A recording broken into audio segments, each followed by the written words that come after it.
Alhamdulillah wa syukru ala ni'amillah. Wassalatu wassalamu ala rasulillah Sayyidina wa maulana Muhammadin sallallahu alaihi wasallam ibni Abdillah wa ala alihi wa ashabihi wa man tabi'ahu wa wala. La hawla wa la quwwata illa billah. Amma ba'du. Faqala Allah Ta'ala fil Qur'anil Karim. A'udzu billahi minasy syaithanir rajim. Bismillahirrahmanirrahim. Qul hal yastawil ladzina ya'lamuna wal ladzina la ya'lamun.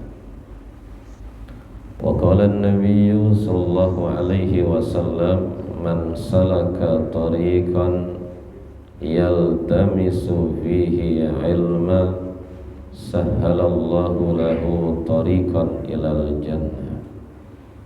Shadaqallahul azim wa sadaqa rasuluhun nabiyyul habibul karim wa nahnu ala dzalika minasy syahidin wasyakirin walhamdulillahi rabbil alamin.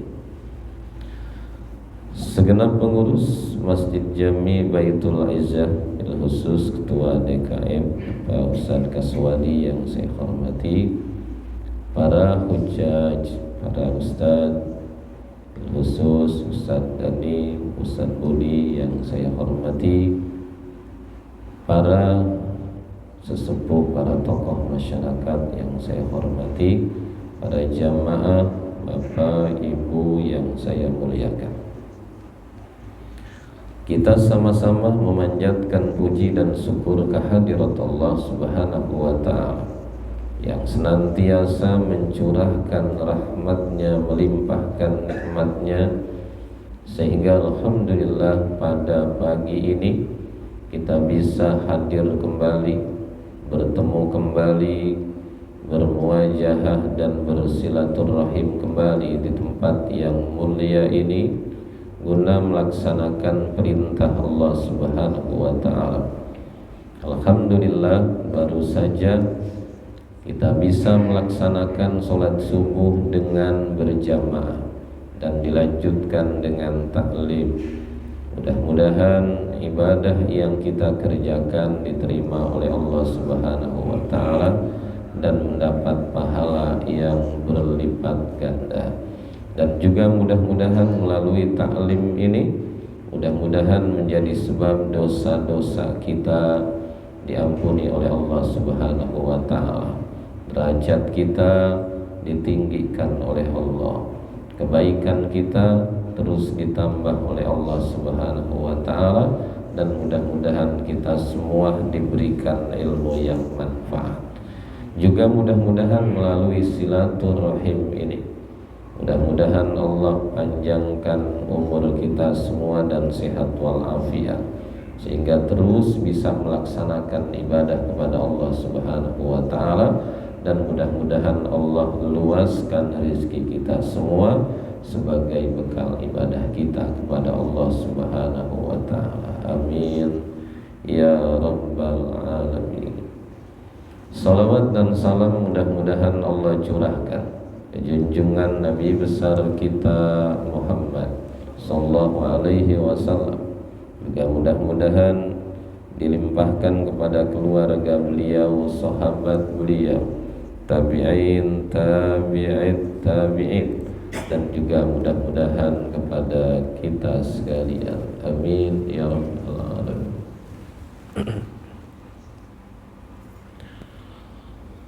Para jemaah yang saya hormati, masih saya sampaikan berkaitan dengan sholat berjamaah.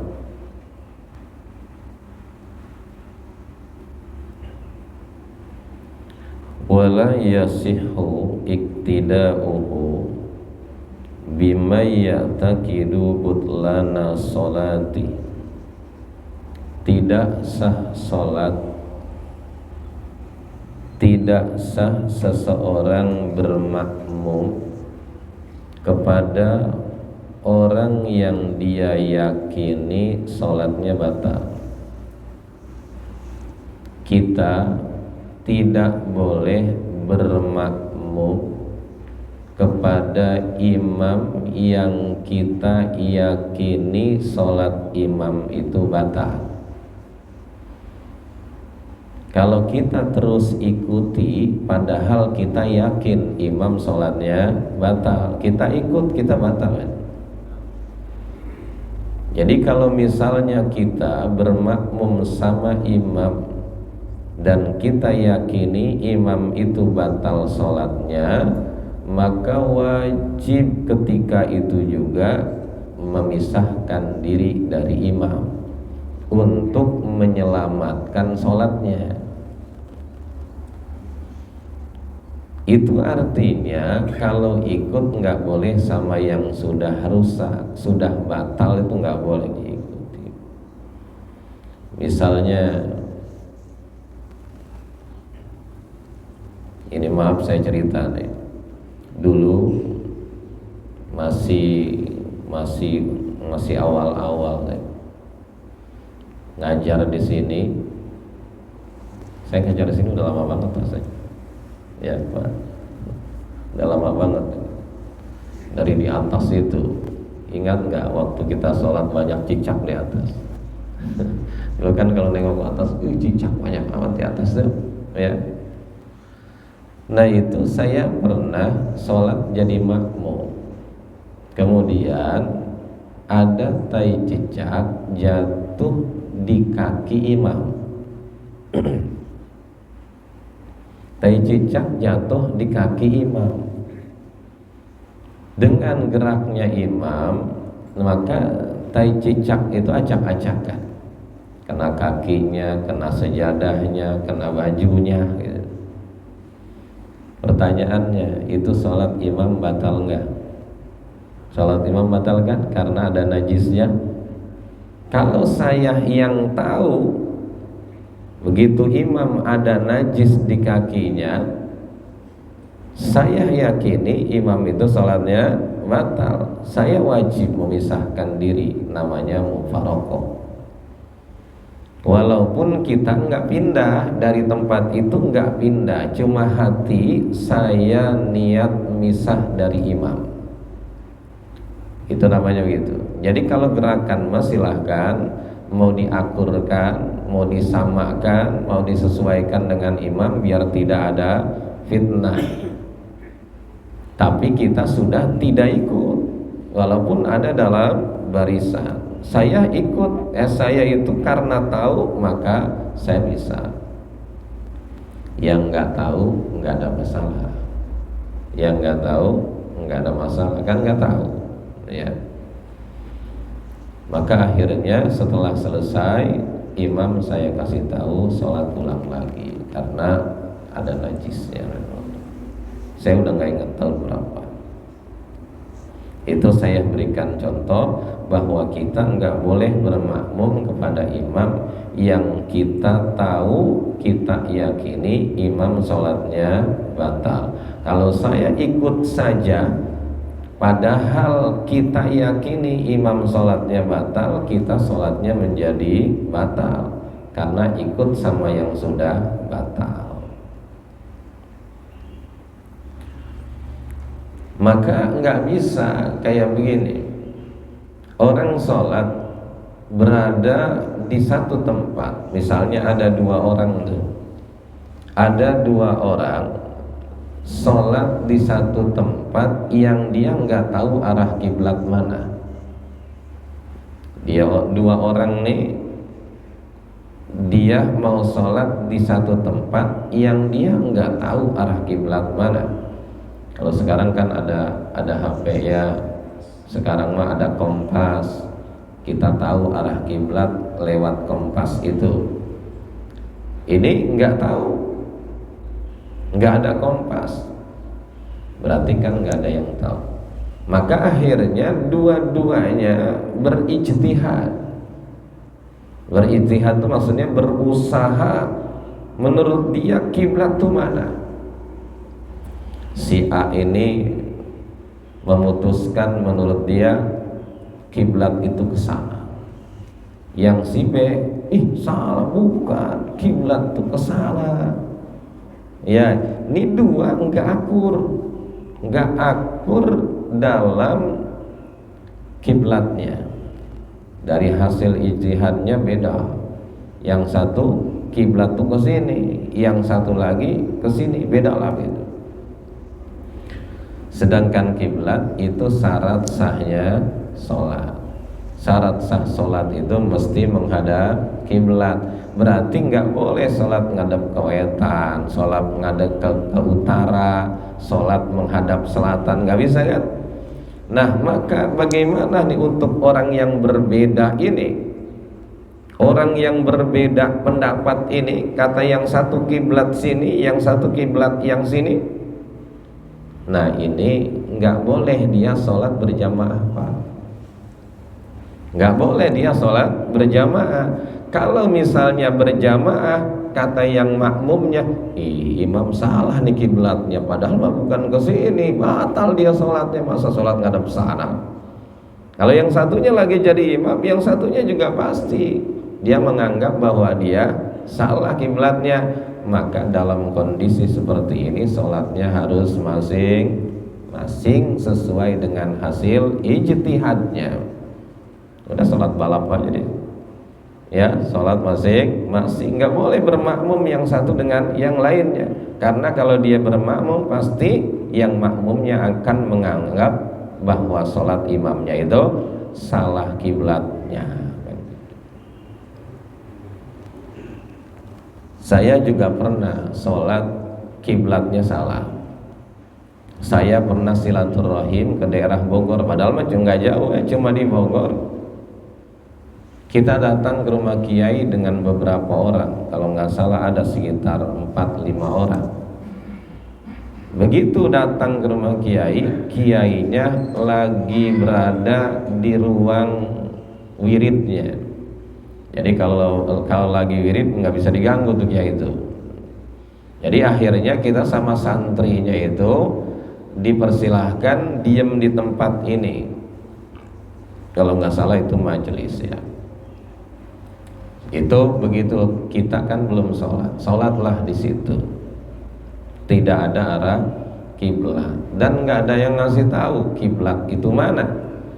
Akhirnya kita sepakat, ini mah sepakat temen nih, kita sholat ngadap ke sana. Udah beres sholat, kita udah lagi ngadap ke arah yang tadi kita sholat. Kiainya datang keluar. Begitu keluar, kata kiai, salah itu ngadap kiblatnya katanya. Ngadapnya salah. Akhirnya kita sholat kembali karena sholat kita nggak sah, nggak menghadap kiblat.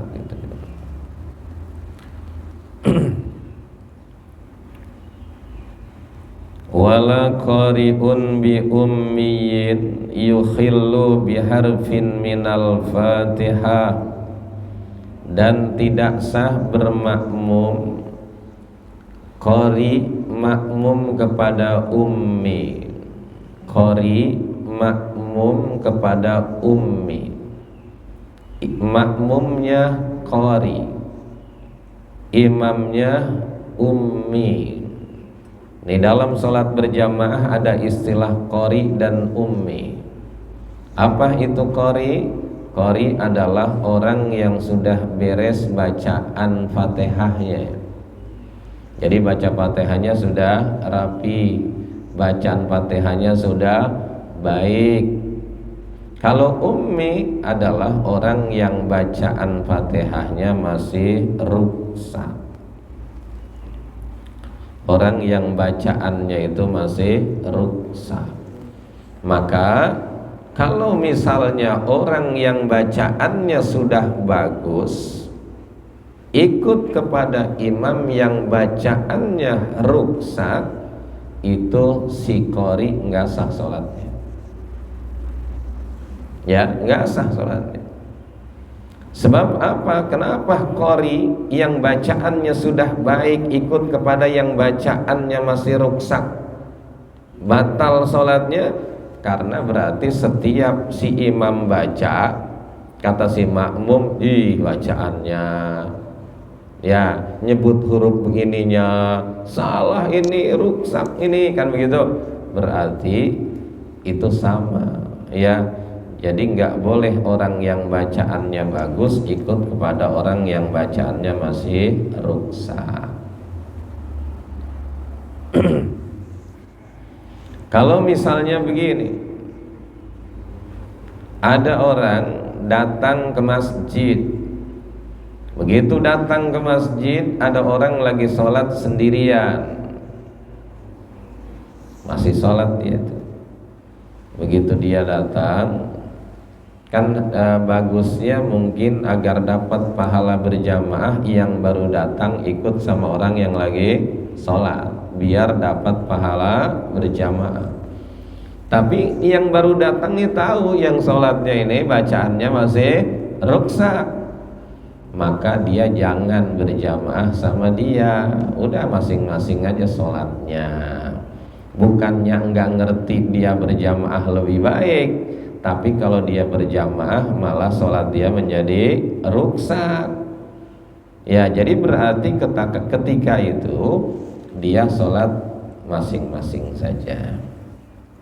Itu artinya bahwa qori nggak boleh ikut kepada ummi. Yang bacaannya sudah baik ikut kepada yang bacaannya masih rusak, itu nggak sah sholatnya. Dalam satu keluarga ada bapak bacaannya masih rusak, misalnya istrinya bacaannya sudah bagus, bisa jadi kan kayak gitu. Kalau misalnya dalam keluarga suami bacaannya masih rusak, istrinya bacaannya sudah baik, kalau satu waktu dia di rumah itu sholatnya berjamaah, bolehkah suaminya jadi imam, istrinya jadi makmum? Nggak bisa, ya, nggak bisa. Istrinya nggak bisa tuh ikut sama imam, suaminya itu yang bacaannya masih rusak. Jadi berarti istrinya qori, suaminya ummi, kan begitu bahasanya. Kan aturannya mah begitu. Kalau dalam keluarga yang jadi imam adalah suami dan laki-laki, kan begitu. Kalau dibalik, istrinya karena bacaannya sudah bagus, maka istrinya lah yang jadi imam, suaminya jadi makmum. Boleh nggak kayak gitu? Kan nggak boleh juga. Berarti sholatnya balap juga, berarti udah masing-masing aja udah sholatnya, ya. Kalau misalnya suaminya jadi imam, makmumnya nggak sah karena makmumnya bacaannya bagus, imamnya rusak. Dibalik, nggak bisa juga karena wanita nggak bisa ngimamin laki-laki, nggak bisa. Walaupun sehebat apapun wanita, nggak boleh jadi imam dalam sholat berjamaah dari laki-laki.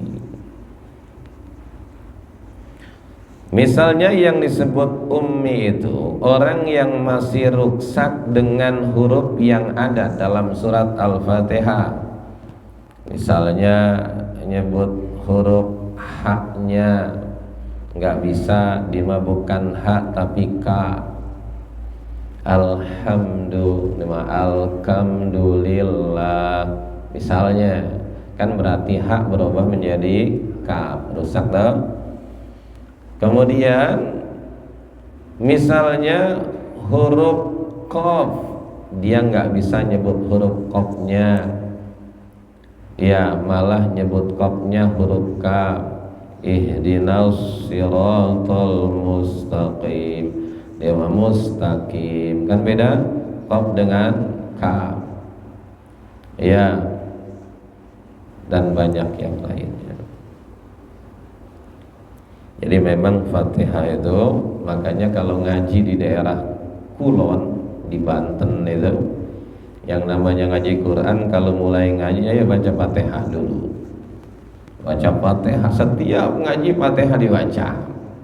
Ya, setiap ngaji Fatihah dibaca, biar Fatihahnya benar. Karena di dalam sholat Fatihah itu rukun sholat.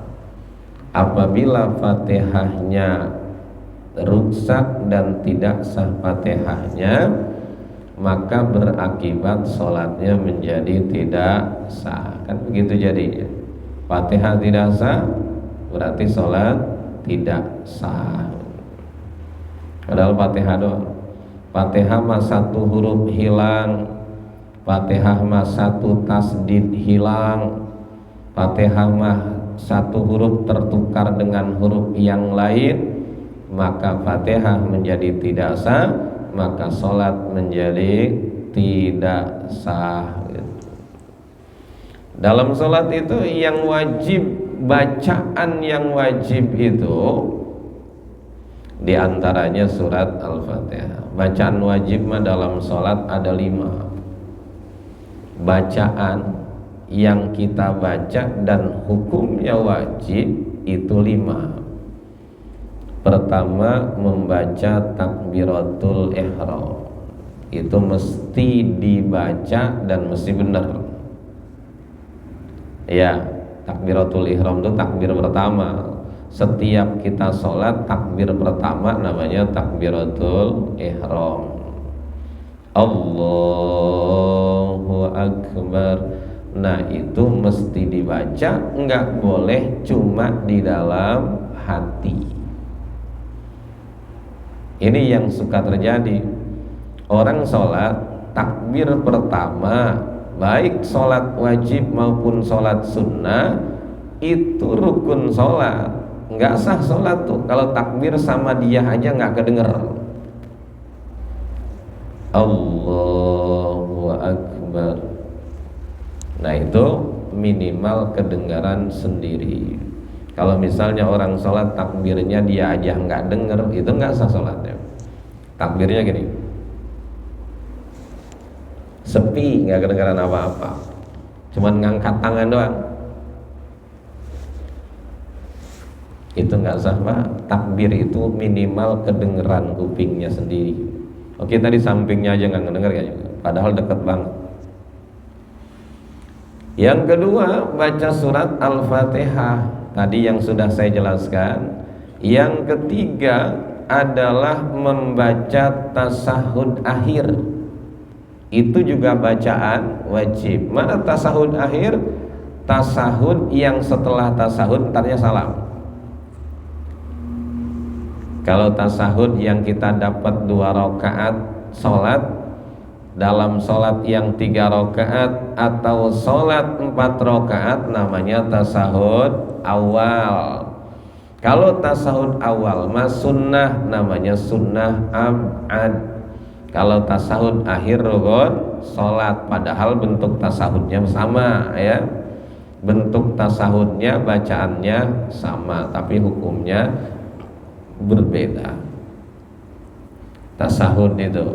Tasahud itu sampai mana bacaannya? Sampai asyhadu alla ilaha illallah wa asyhadu anna muhammadar rasulullah. Itu sampai situ tasahud. Tasahud awal, tasahud akhir sampai situ. Bacanya asyhadu alla, nggak boleh asyhadu anla. Wa asyhadu anna muhammadar, nggak boleh wa asyhadu anna muhammadan rasulullah. Ya, jadi itu berarti mesti diidghamkan, dimasukkan nunnya kepada lam atau dimasukkan tasdidnya kepada ra, muhammadar Rasulullah. Bedakan, ada tasahud awal, ada tasahud akhir. Tasahud akhir itu definisinya ketika setelah tasahud entarnya salam. Ya, maka kalau misalnya begini, tasahud awal itu adalah setiap tasahud di 2 rakaat. Enggak semua begitu. Kalau subuh kan 2 rakaat. Itu tasahud awal apa tasahud akhir? Jawabannya itu adalah tasahud akhir gitu ya. Sudah berapa? Baca takbiratul ihram, baca surat Al-Fatihah, membaca tasahud akhir, yang keempat membaca sholawat kepada Nabi kita Muhammad sallallahu alaihi wasallam setelah tasahud akhir. Sudah 4 ya. Yang terakhir adalah mengucapkan salam yang pertama, Assalamualaikum warahmatullahi. Assalamualaikum warahmatullahi. Salamnya make alif lam, make as. Kalau misalnya salam nggak make as, maka salam tidak sah. Ya, salam nggak sah tuh. Salam nggak sah, sholat tidak sah. Misalnya salamnya nggak ada asnya, begini, Assalamualaikum warahmatullahi. Assalamualaikum warahmatullahi. Nggak ada as kan? Nggak ada as. Itu banyak juga terjadi kayak begitu. Ya, itu artinya orang mesti tahu, mesti belajar. Mau duduk di majelis taklim, biar tahu ibadah yang benar itu bagaimana. Ya, jangan dianggap gampang itu sholat. Ya, jangan dianggap gampang, apalagi bicara khusyuk, hese banget. Ya, iya kan? Begitu takbir Allahu Akbar, ingat kemana? Ntar habis ini kita kemana ya? Lagi sholat, dan di dalam sholat udah rencana nih. Habis sholat subuh kemana? Habis sholat subuh direncananya di dalam sholat. Bener nggak tuh sholat tuh? Ya, itu artinya sholatnya main hatinya, nggak khusyuk kepada Allah Subhanahu wa ta'ala. Walau iktada biman dhannahu qari'an au ghaira ma'mumin fabana ummiyan au ma'muman a'ada. Kalau ada seseorang bermakmum ikut kepada orang yang dia sangka itu qari. Kalau ada orang bermakmum kepada orang yang dia sangka dia itu qari, artinya qari itu bacaannya tadi, bacaan Fatihahnya sudah baik, bukan qari kayak Haji Muhammad, bukan. Ya, pengertian qari itu bukan maksudnya. Kan kita kalau nyebut qari biasanya orang yang baca Qur'annya bisa pakai lagu itu kan, itu qari ya. Sebenarnya mah qari mah artinya orang yang baca Qur'an, itu qari. Setiap kita baca Quran itu disebut qari. Qara'a artinya membaca, yaqra'u artinya sedang membaca, qiraatan artinya bacaan, qari'un yang baca. Jadi berarti asal disebut asal qari itu sebenarnya orang yang membaca,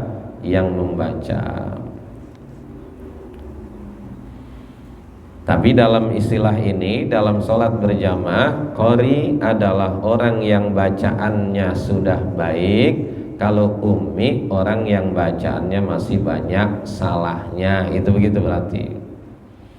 Kalau misalnya ada orang bermakmum kepada orang yang dia sangka itu qari, dia bacaannya baik menurut sangkaannya, atau dia bermakmum kepada orang yang dia sangka bahwa orang itu bukan makmum. Orang itu kan, kita kalau bermakmum kepada orang yang lagi jadi makmum nggak boleh kan? Ya Pak? Kita misalnya bermakmum sama imam yang sebenarnya dia masih jadi makmum, itu nggak sah kan? Tadi kita kalau bermakmum sama yang ummi tidak sah. Orang bermakmum sama orang yang lagi jadi makmum tidak sah. Nah sekarang, kalau ada orang bermakmum sama orang yang dia sangka itu si qari, ternyata dia bacaannya masih banyak salah, maka itu yang makmum sholatnya mesti diulang kembali. Ya ada Pak? Ya ada. Kan bisa aja begini, kita sholat berjamaah nih, sholatnya sholat asar misalnya, kan asar mah nggak kedengeran asal mah, ya kan? Asar nggak kedengeran suara imamnya, bagus apa tidak, rapi atau tidak bacaannya, kita ikut, udah sholat asar. Begitu sholat maghrib, imam dia lagi, ya begitu dia ngimamin, yaduh bacaan fatihahnya masih hancur, kan gitu. Tadi kita sholat asar gimana sholat? Berarti kita ikut sama dia yang tadinya rusak. Sholat asar ulang kembali sholatnya. Ya, sholat asar diiada kembali, diulang kembali. Atau misalnya kita sholat bermakmum kepada orang yang kita sangka dia bukan makmum, ternyata dia lagi ngemakmum, maka sholat kita harus diulang kembali. Nggak boleh kita ikut sama imam yang dia juga masih jadi makmum, kecuali dia sudah berpisah dengan imamnya. Misalnya di sini imam, ada orang ikut, tapi ikutnya nggak dari awal, ikutnya misalnya di rakaat ketiga, maka ketika imam selesai otomatis dia bangun lagi untuk menyempurnakan rakaatnya. Betul nggak Pak? Iya, berarti dia bangun untuk menyempurnakan rakaatnya. Begitu imamnya sudah salam, dia kan bangun tuh, berarti dia sudah nggak ada hubungan dengan imam, karena imam sudah selesai. Ada orang datang yang ikut sama dia, nggak ada masalah, karena dia udah nggak jadi makmum. Ya ikut, yang ikut ini ikutnya nggak dari awal juga, maka dia ketika salam dia bangun lagi. Begitu dia bangun lagi, ada yang ikut lagi, itu mah sampai sono juga nggak apa-apa. Begitu terus begitu nggak ya? Dia imam selesai, dia bangun, ada yang ikut. Dia selesai, ya dia bangun, ada yang ikut, terus sampai belakang, nggak apa-apa begitu mah, ya.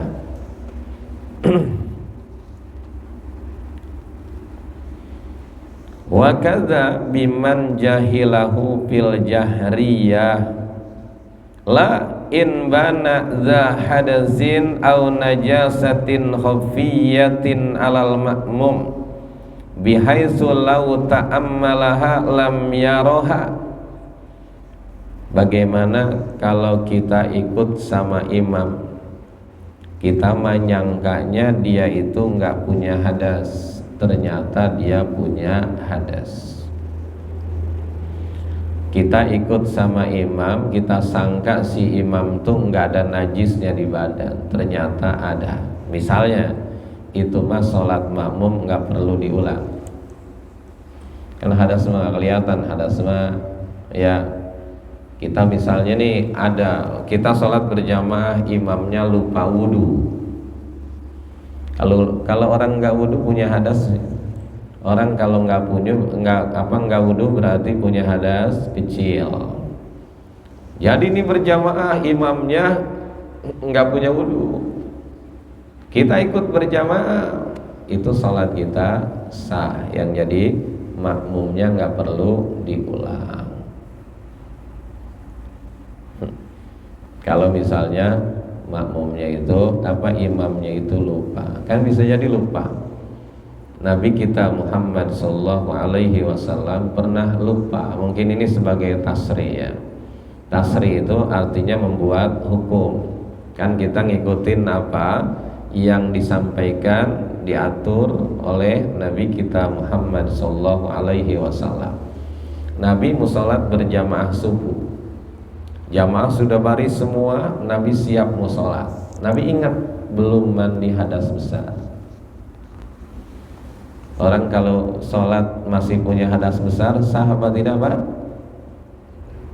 Nggak sah kan? Iya, karena syarat sah sholat mesti suci dari hadas kecil dan hadas besar. Yang disebut hadas kecil adalah orang yang nggak punya wudhu. Kalau yang disebut hadas besar yang mana?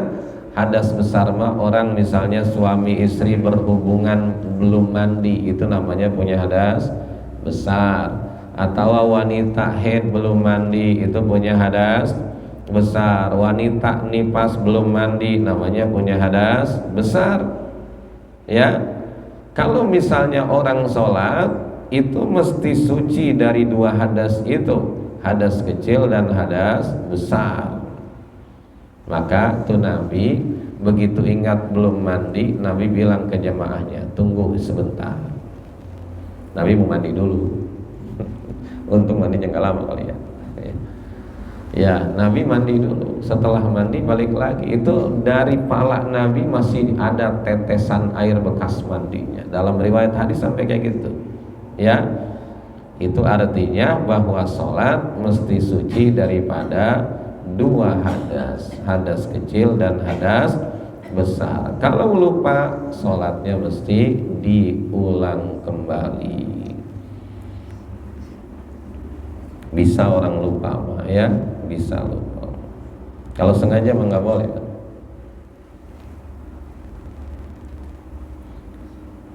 Kayak ada yang tanya gini, Ustaz, boleh nggak kalau misalnya kita bangun pagi itu dingin banget,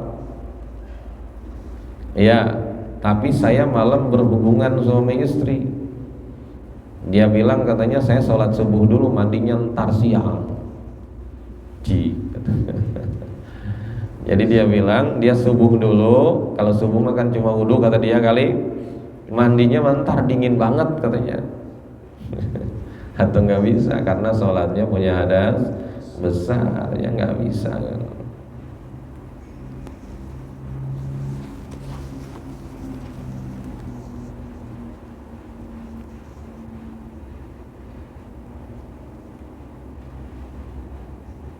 Apa sebentar.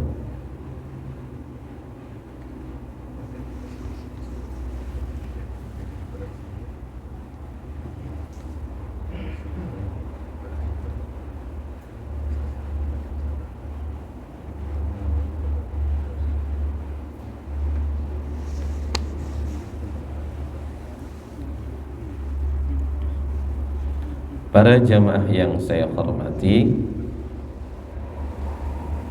wa yukrahu iktida'un bifasikin wa mubtadi'in wa illam yujad ahadun siwahuma. Makruh hukumnya bermakmum kepada orang fasik. Kita kalau sholat berjamaah, kalau imamnya fasik, hukumnya makruh. Berarti sholatnya sah ya, cuma makruh. Pertanyaannya, siapa orang yang fasik itu? Orang yang fasik adalah orang yang suka meninggalkan perintah Allah, suka melanggar yang dilarang Allah.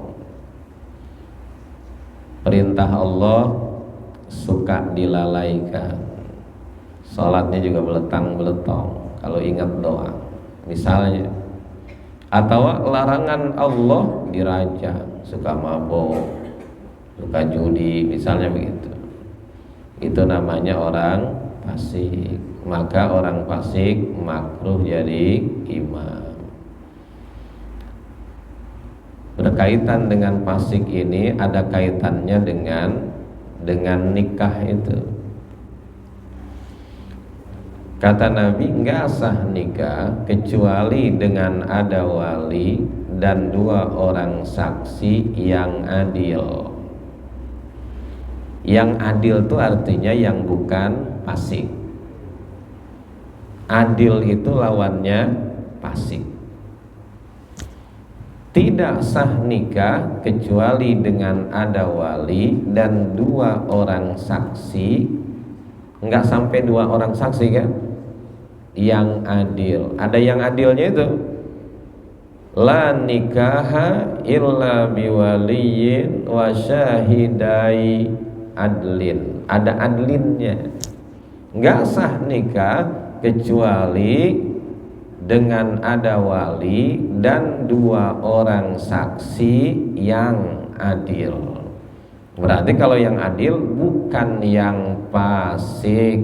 Berarti kalau saksinya fasik nggak sah nikah.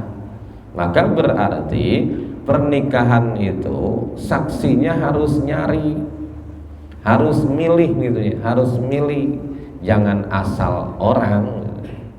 Ini orang nggak sholat ajan jadi saksi, ya nyariin picinya ke susah, mana picinya, ya nggak suka pakai pici kali dia, ya. Maka berarti saksi itu nggak mesti dari keluarga kita. Saksi itu nggak mesti dari laki satu, perempuan satu, nggak mesti. Dua-duanya dari pihak laki-laki yang nyari nggak apa-apa. Dua-duanya dari pihak wanita juga tidak apa-apa. Jadi berarti mau dari pihak laki-laki satu, pihak perempuan satu, nggak apa-apa. Dari pihak laki-laki nyari yang adil, dari pihak perempuan nyari yang adil, kan begitu. Jadi dua-duanya nanti adil. Jadi jangan asal begini, ini pamannya nih, misalnya, nggak kudu begitu. Atau kalau pamannya adil bagus kan, itu pamannya kan begitu, ya. Jadi ini maksudnya saya sampaikan, jadi perhatian buat kita kalau nikahin anak itu jangan asal itu saksi, karena kata Nabi wasahidai adlin, dua orang saksi yang adil. Bahkan dalam kitab fikih orang adil tuh yang bagaimana? Orang adil mah orang yang nggak pernah melakukan dosa besar dan nggak pernah melanggengkan melakukan dosa kecil. Ayo nyari orang yang susah tuh, ya kan? Orang adil mah orang yang nggak pernah melakukan dosa besar dan tidak pernah melanggengkan melakukan dosa kecil. Susah nyarinya kan? Makanya berarti harus nyari. Makanya kalau di kalangan santri itu, di kalangan santri kalau nikah itu suka ngundang-ngundangin ustadz, ngundang-ngundangin kiai. Ya, jadi kalaupun misalnya yang jadi saksi tertulisnya cuma 2, tapi itu juga udah dapat milih, itu kiai ustadz dikumpulin biar jadi saksinya banyak, orang-orang alim, orang-orang. Nah itu berkaitan sama sholat berjamaah juga sama. Yang jadi imam itu adalah orang yang yang bagus, bukan orang yang fasik. Berarti kalau orang fasik kayak gini, orang setiap hari di rumahnya bisa jadi kemana-mana juga pakai celana buntung misalnya, laki-laki pakai celana buntung, berarti auratnya terbuka. Sehari-hari bebuntungan aja misalnya gitu, sehari-hari bebuntungan saja, kemana-mana juga buntung misalkan gitu, kan berarti auratnya terbuka. Kan aurat mah kalau terbuka haram kan? Haram. Yang lihatnya walaupun laki-laki juga tetap haram, walaupun yang lihatnya nggak merangsang juga tetap haram, hukumnya begitu. Nah itu kalau misalnya dia begitu sholat mabuk, pakaiannya rapi, pakaiannya bagus, tapi kan dia fasik tuh, ya, karena dia setiap hari melakukan. Kalau itu kita anggap dosa kecil, dia dosa kecil terus-terusan. Nah itu fasik namanya. Makruh kita ikut sama imam yang fasik gitu. Maka laki-laki juga mesti menutup aurat, nggak cuma wanita. Itu saja dulu yang dapat saya sampaikan pada pertemuan ini. Mudah-mudahan apa yang saya sampaikan bermanfaat. Mohon maaf apabila ada kesalahan, ada kekurangan. Terima kasih atas segala perhatian. Dan kita tutup dengan berdoa. Allahumma salli wa sallim ala sayyidina Muhammadin fil awwalin wal akhirin wa barik wa sallim wa radiyallahu ta'ala an sadatina ashabi sayyidina Rasulillah ajma'in. Bismillahirrahmanirrahim. Alhamdulillahi rabbil alamin. Allahumma salli ala sayyidina Muhammad wa ala ali sayyidina Muhammad. Allahumma ighfir lana dhunubana wa liwalidayna warhamhuma kama rabbayana shighara wa li jami'il mu'minina wal mu'minat wal muslimina wal muslimat al ahya'i minhum wal amwat. اللهم أصلح لنا ديننا الذي هو عصمة أمورنا وأصلح لنا دنيانا التي فيها معاشنا وأصلح لنا آخرتنا التي فيها معادنا واجعل الحياة زيادة لنا في كل خير واجعل الموت راحة لنا من كل شر اللهم إنا نسألك علما نافعا وعملا متقبلا ورزقا حلالا طيبا وطيبا واسعا في الدنيا والآخرة إنك على كل شيء قدير اللهم اجعل جمعنا هذا جمعا مرحوما وتفرقنا من بعده تفرقا معصوما ربنا آتنا في الدنيا حسنة وفي الآخرة حسنة وقنا عذاب النار وصلى الله على سيدنا محمد وعلى آله وصحبه وسلم سبحان ربك رب العزة عما يصفون وسلام على المرسلين والحمد لله رب العالمين والسلام عليكم ورحمة الله وبركاته. الله